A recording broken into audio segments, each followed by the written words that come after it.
धर्मेंद्र यादव। धन्यवाद अध्यक्ष जी। मैं इस संविधान के 129वें संशोधन अधिनियम के विरोध के लिए खड़ा हूं। अध्यक्ष जी, मैं समझ नहीं पा रहा हूं, अभी 2 दिन पहले संविधान को बचाने की, संविधान की गौरवशाली परंपराएं की कस्में खाने में कोई कमी नहीं रखी। 2 ही दिन के अंदर संविधान की जो हमारी मूल भावना है, 2 ही दिन के अंदर संविधान का जो हमारा बेसिक स्ट्रक्चर है, 2 ही दिन के अंदर संविधान का जो हमारा संघीय ढांचा है, उसको खत्म करने के लिए संविधान संशोधन बिल लाए हैं।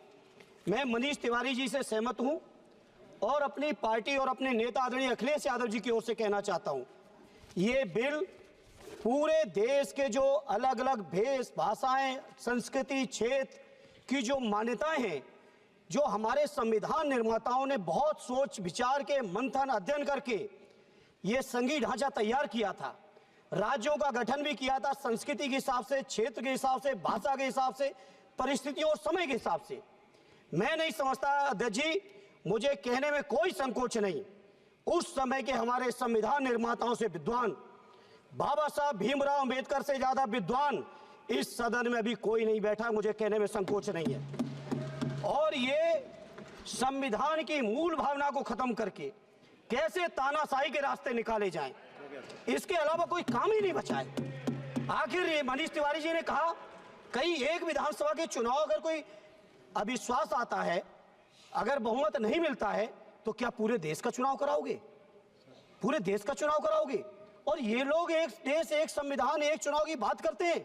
जो लोग 8 विधानसभाएं भी एक साथ नहीं करा पाते हो, मौसम देख के तारीखें बदलते हो, वो लोग बात करते हैं एक देश एक चुनाव की।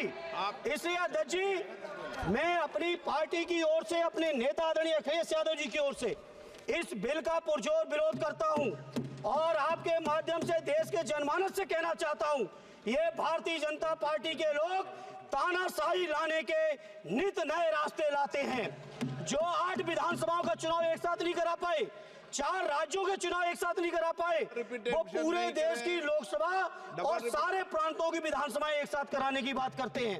मैं पूछना चाहता हूं सरकार से, अगर एक प्रांत के अंदर सरकार गिरती है तो क्या पूरे देश की लोकसभा के चुनाव कराओगे? क्या अगर लोकसभा के चुनाव के चक्कर में उस प्रांत के लोग क्यों सफर करेंगे? अरे चर्चा कर लेना।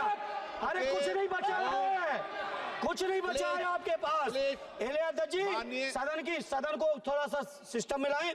अध्यक्ष जी, आपसे अनुरोध है, आपके माध्यम से सरकार से अनुरोध है, जनता ने बड़ी उम्मीदों के साथ हम सबको भेजा है और हम सब लोगों की जिम्मेदारी है, ये संविधान विरोधी, संघीय ढांचे विरोधी, बेसिक स्ट्रक्चर विरोधी कई केसों की चर्चा की मनीष तिवारी जी ने, मैं उनके साथ जोड़ते हुए माननीय सर्वोच्च न्यायालय की भावनाओं के विरोधी, गरीब विरोधी, दलित विरोधी, पिछड़ा विरोधी, मुसलमान विरोधी, इस नीयत को वापस लो। ये अध्यक्ष जी, आपके माध्यम से मेरी आपसे प्रार्थना है। बहुत बहुत धन्यवाद।